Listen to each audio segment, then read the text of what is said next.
ओम शांति।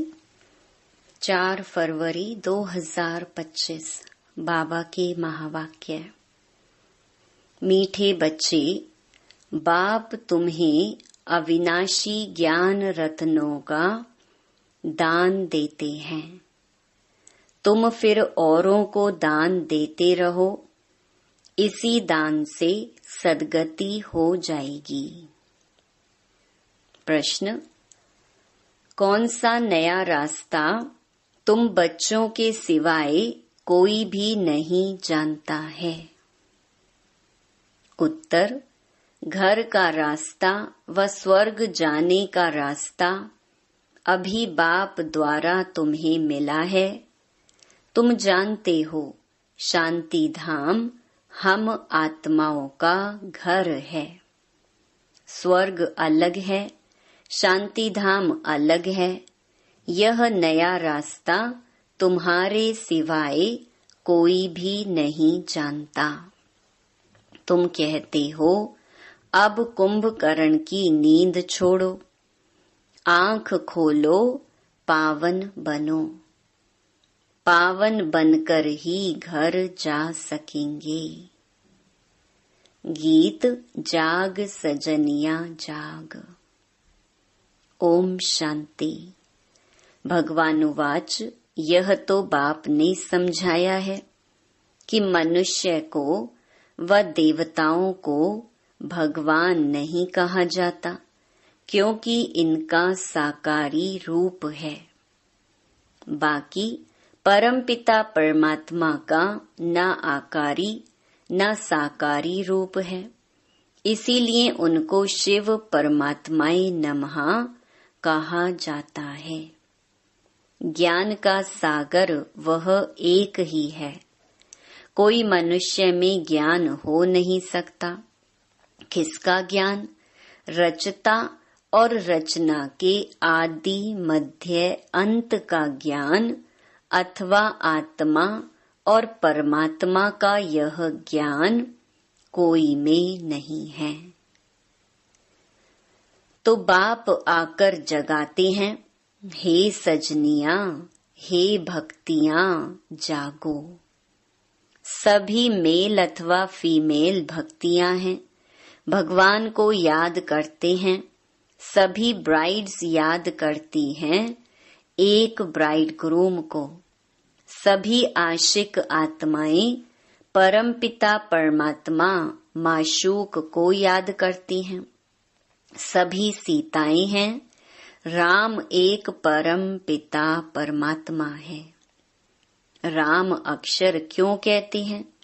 रावण राज्य है ना, तो उसकी भेंट में राम राज्य कहा जाता है। राम है बाप, जिसको ईश्वर भी कहते हैं, भगवान भी कहते हैं। असली नाम उनका है शिव। तो अब कहते हैं, जागो, अब नवयुग आता है। पुराना खत्म हो रहा है। इस महाभारत लड़ाई के बाद सतयुग स्थापन होता है और इन लक्ष्मी नारायण का राज्य होगा। पुराना कलयुग खत्म हो रहा है, इसीलिए बाप कहते हैं, बच्चे, कुंभकर्ण की नींद छोड़ो, अब आंख खोलो, नई दुनिया आती है। नई दुनिया को स्वर्ग सतयुग कहा जाता है। यह है नया रास्ता। यह घर व स्वर्ग में जाने का रास्ता कोई भी जानते नहीं है। स्वर्ग अलग है, शांति धाम जहाँ आत्माएं रहती हैं वह अलग है। अब बाप कहते हैं, जागो, तुम रावण राज्य में पतित हो गए हो। इस समय एक भी पवित्र आत्मा नहीं हो सकती।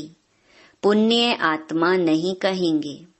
भल मनुष्य दान पुण्य करते हैं, परंतु पवित्र आत्मा तो एक भी नहीं है। यहाँ कलयुग में है पतित आत्माएं, सतयुग में है पावन आत्माएं।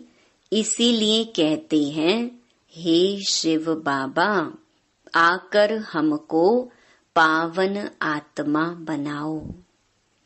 यह पवित्रता की बात है। इस समय बाप आकर तुम बच्चों को अविनाशी ज्ञान रत्नों का दान देते हैं। कहते हैं तुम भी औरों को दान देते रहो तो 5 विकारों का ग्रहण छूट जाए। 5 विकारों का दान दो तो दुख का ग्रहण छूट जाए। पवित्र बन सुख धाम में चले जाएंगे। 5 विकारों में नंबर 1 है काम। उसको छोड़ पवित्र बनो। खुद भी कहते हैं हे पतित पावन हमको पावन बनाओ। पतित विकारी को कहा जाता है। यह सुख और दुख का खेल भारत के लिए ही है। बाप भारत में ही आकर साधारण तन में प्रवेश करते हैं, फिर इनकी भी बायोग्राफी बैठ सुनाते हैं।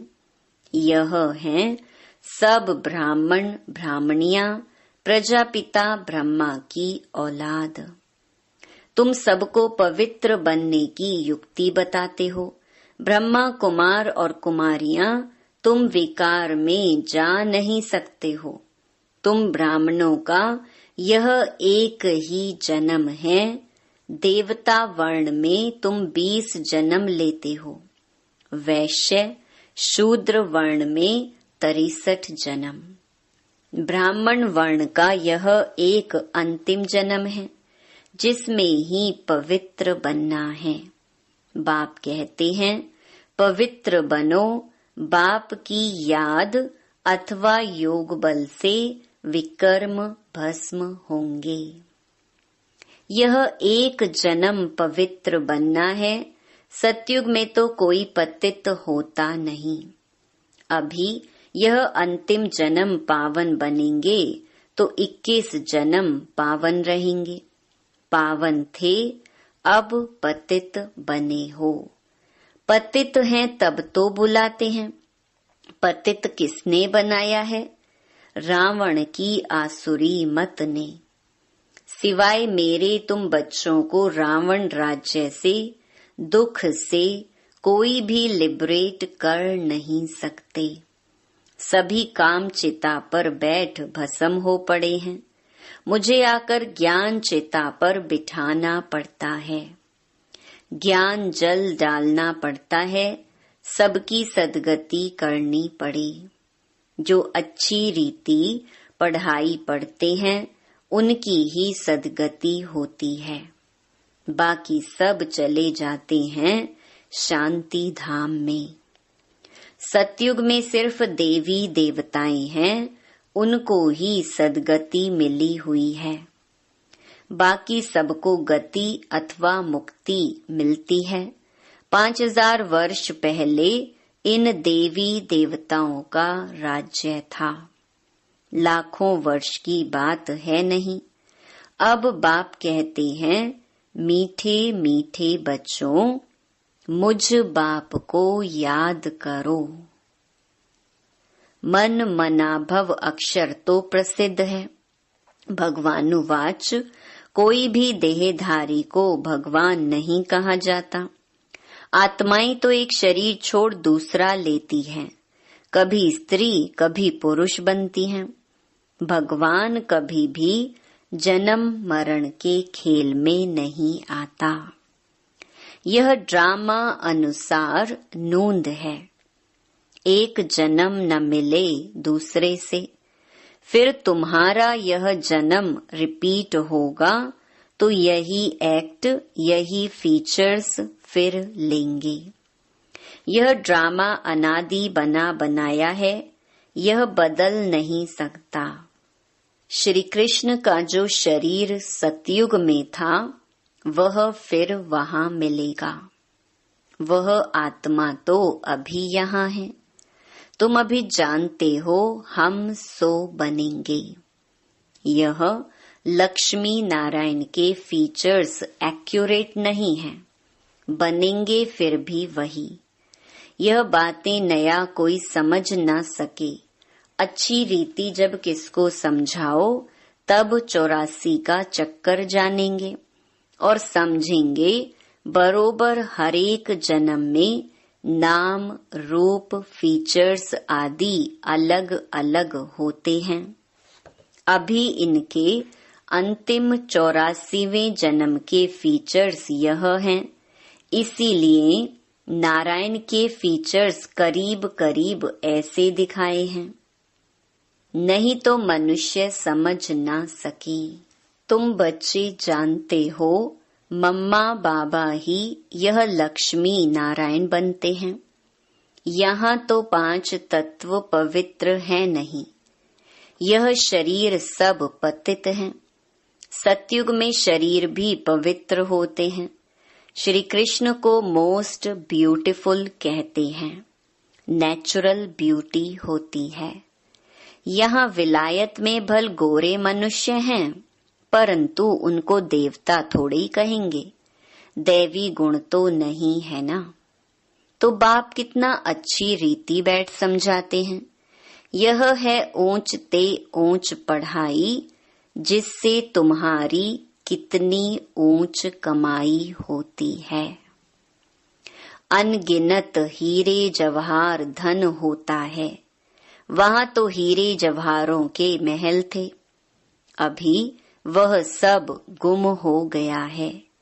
तो तुम कितने धनवान बनते हो। अपरम अपार कमाई है 21 जन्मों के लिए। इसमें बहुत मेहनत चाहिए। देही अभिमानी बनना है। हम आत्मा हैं, ये पुराना शरीर छोड़ अब वापस अपने घर जाना है। बाप अभी लेने लिए आए हैं। हम आत्मा ने 84 जन्म अब पूरे किए, अब फिर पावन बनना है। बाप को याद करना है, नहीं तो कयामत का समय है। सजाएं खाकर वापस चले जाएंगे। हिसाब किताब तो सबको चुकतू करना ही है। भक्ति मार्ग में काशी कलवट खाते थे, तो भी कोई मुक्ति को नहीं पाते।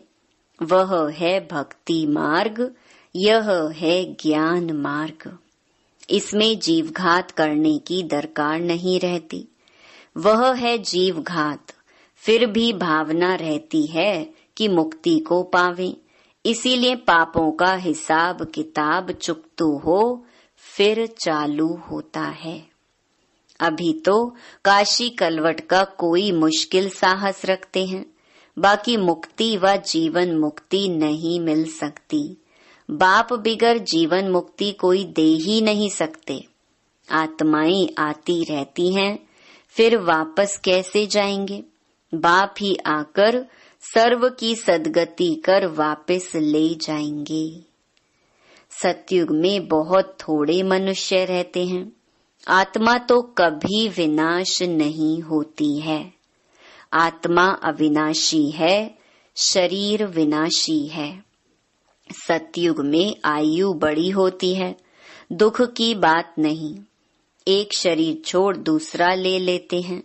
जैसे सर्प का मिसाल है, उसको मरना नहीं कहा जाता है, दुख की बात नहीं। समझते हैं अब टाइम पूरा हुआ है, इस शरीर को छोड़ दूसरा लेंगे। तुम बच्चों को इस शरीर से डिटैच होने का अभ्यास यहाँ ही डालना है। हम आत्मा हैं, अब हमको घर जाना है, फिर नई दुनिया में आएंगे, नई खाल लेंगे। यह अभ्यास डालो। तुम जानते हो आत्मा 84 शरीर लेती है। मनुष्यों ने फिर 84 लाख कह दिया है। बाप के लिए तो फिर अनगिनत ठिक्कर भित्तर में कह देते हैं। उसको कहा जाता है धर्म की ग्लानि। मनुष्य स्वच्छ बुद्धि से बिल्कुल तुच्छ बन जाते हैं। अब बाप तुमको स्वच्छ बुद्धि बनाते हैं। स्वच्छ बनते हो याद से। बाप कहते हैं अब नवयुग आता है, उसकी निशानी यह महाभारत लड़ाई है। यह वही मूसलों वाली लड़ाई है जिसमें अनेक धर्म विनाश, एक धर्म की स्थापना हुई थी। तो जरूर भगवान होगा ना। श्री कृष्ण यहाँ कैसे आ सके? ज्ञान का सागर निराकार या श्री कृष्ण? श्री कृष्ण को यह ज्ञान ही नहीं होगा, यह ज्ञान ही गुम हो जाता है। तुम्हारे भी फिर भक्ति मार्ग में चित्र बनेंगे। तुम पूज्य ही पुजारी बनते हो, कला कम हो जाती है, आयु भी कम होती जाती है, क्योंकि भोगी बन जाते हो। वहाँ है योगी, ऐसे नहीं कि किसकी याद में योग लगाते हो। वहाँ है ही पवित्र। श्री कृष्ण को भी योगेश्वर कहते हैं। इस समय श्री कृष्ण की आत्मा बाप के साथ योग लगा रही है। श्री कृष्ण की आत्मा इस समय योगेश्वर है। सतयुग में योगेश्वर नहीं कहेंगे, वहाँ तो प्रिंस बनती है। तो तुम्हारी पिछाड़ी में ऐसी अवस्था रहनी चाहिए जो सिवाय बाप के और कोई शरीर की याद ना रहे। शरीर से और पुरानी दुनिया से ममत्व मिट जाए। सन्यासी रहते तो पुरानी दुनिया में हैं, परंतु घर बार से ममत्व मिटा देते हैं। ब्रह्म को ईश्वर समझ उनसे योग लगाते हैं। अपने को ब्रह्म ज्ञानी, तत्व ज्ञानी कहते हैं। समझते हैं हम ब्रह्म में लीन हो जाएंगे। बाप कहते हैं यह सब रॉन्ग है। राइट तो मैं हूँ, मुझे ही ट्रुथ कहा जाता है। तो बाप समझाते हैं याद की यात्रा बड़ी पक्की चाहिए। ज्ञान तो बड़ा सहज है, देही अभिमानी बनने में ही मेहनत है। बाप कहते हैं किसकी भी देह याद ना आए। यह है भूतों की याद, भूत पूजा। मैं तो अशरीरी हूँ, तुमको याद करना है मुझे। इन आँखों से देखते हुए बुद्धि से बाप को याद करो। बाप के डायरेक्शन पर चलो तो धर्म राज की सजाओं से छूट जाएंगे। पावन बनेंगे तो सजाएं खत्म हो जाएंगी। बड़ी भारी मंजिल है। प्रजा बनना तो बहुत सहज है, उसमें भी साहूकार प्रजा, गरीब प्रजा कौन कौन बन सकते हैं, सब समझाते हैं। पिछाड़ी में तुम्हारे बुद्धि का योग रहना चाहिए बाप और घर से। जैसे एक्टर्स का नाटक में पार्ट पूरा होता है तो बुद्धि घर में चली जाती है। यह है बेहद की बात। वह होती है हद की आमदनी, यह है बेहद की आमदनी। अच्छे एक्टर्स की आमदनी भी बहुत होती है ना। तो बाप कहते हैं गृहस्थ व्यवहार में रहते बुद्धि योग वहाँ लगाना है। वह आशिक माशूक होते हैं एक दो के, यहाँ तो सब आशिक हैं एक माशूक के। उनको ही सब याद करते हैं। वंडरफुल मुसाफिर है ना। इस समय आए हैं सब दुखों से छुड़ाकर सदगति में ले जाने लिए। उनको कहा जाता है सच्चा सच्चा माशूक। वह एक दो के शरीर पर आशिक होते हैं, विकार की बात नहीं, उसको कहेंगे देह अभिमान का योग। वह भूतों की याद हो गई। मनुष्य को याद करना माना पांच भूतों को, प्रकृति को याद करना। बाप कहते हैं प्रकृति को भूल मुझे याद करो। मेहनत है ना। और फिर दैवी गुण भी चाहिए। कोई से बदला लेना यह भी आसुरी गुण है। सतयुग में होता ही है एक धर्म, बदले की बात नहीं। वह है ही अद्वैत देवता धर्म, जो शिव बाबा बिगर कोई स्थापन कर न सके। सूक्ष्म वतन वासी देवताओं को कहेंगे फरिश्ते। इस समय तुम हो ब्राह्मण, फिर फरिश्ता बनेंगे, फिर वापस जाएंगे घर, फिर नई दुनिया में आकर दैवी गुण वाले मनुष्य अर्थात देवता बनेंगे।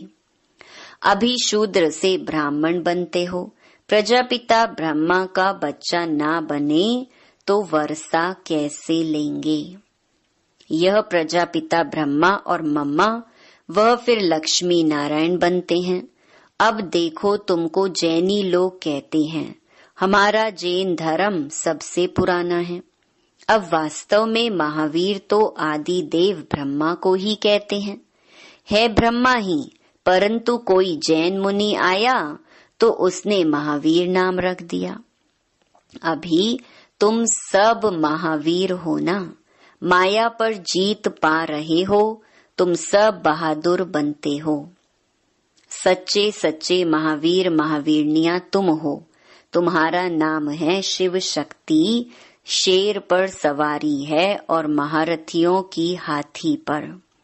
फिर भी बाप कहते हैं बड़ी भारी मंजिल है, एक बाप को याद करना है तो विकर्म विनाश हो, और कोई रास्ता नहीं है। योग बल से तुम विश्व पर राज्य करते हो। आत्मा कहती है अब मुझे घर जाना है। यह पुरानी दुनिया है, यह है बेहद का सन्यास। गृहस्थ व्यवहार में रहते पवित्र बनना है और चक्कर को समझने से चक्रवर्ती राजा बन जाएंगे। अच्छा, मीठे मीठे सिकी लधे बच्चों प्रति माता पिता बाप दादा का याद प्यार और गुड मॉर्निंग। रूहानी बाप की रूहानी बच्चों को नमस्ते। धारणा के लिए मुख्य सार। पहला, धर्मराज की सजाओं से बचने के लिए किसी की भी देह को याद नहीं करना है। इन आँखों से सब कुछ देखते हुए एक बाप को याद करना है। अशरीरी बनने का अभ्यास करना है, पावन बनना है। दूसरा, मुक्ति और जीवन मुक्ति का रास्ता सबको बताना है। अब नाटक पूरा हुआ, घर जाना है। इस स्मृति से बेहद की आमदनी जमा करनी है। वरदान, 1 सेकंड की बाजी से सारे कल्प की तकदीर बनाने वाले श्रेष्ठ तकदीरवान भव। इस संगम के समय को वरदान मिला है। जो चाहे, जैसा चाहे, जितना चाहे उतना भाग्य बना सकते हैं, क्योंकि भाग्य विधाता बाप ने तकदीर बनाने की चाबी बच्चों के हाथ में दी है। लास्ट वाला भी फास्ट जाकर फर्स्ट आ सकता है। सिर्फ सेवाओं के विस्तार में स्वयं की स्थिति सेकंड में सार स्वरूप बनाने का अभ्यास करो। अभी अभी डायरेक्शन मिले, 1 सेकंड में मास्टर बीज हो जाओ तो टाइम ना लगे। इस 1 सेकंड की बाजी से सारे कल्प की तकदीर बना सकते हैं। स्लोगन, डबल सेवा द्वारा पावरफुल वायुमंडल बनाओ तो प्रकृति दासी बन जाएगी। अव्यक्त इशारे, एकांत प्रिय बनो, एकता और एकाग्रता को अपनाओ। अनेक वृक्षों की डालियां अब एक ही चंदन का वृक्ष हो गया। लोग कहते हैं 2-4 माताएं भी एक साथ इकट्ठी नहीं रह सकती, और अभी माताएं सारे विश्व में एकता स्थापन करने के निमित्त हैं। माताओं ने ही भिन्नता में एकता लाई है। देश भिन्न है, भाषा भिन्न भिन्न है, कल्चर भिन्न भिन्न है, लेकिन आप लोगों ने भिन्नता को एकता में लाया है। ओम शांति।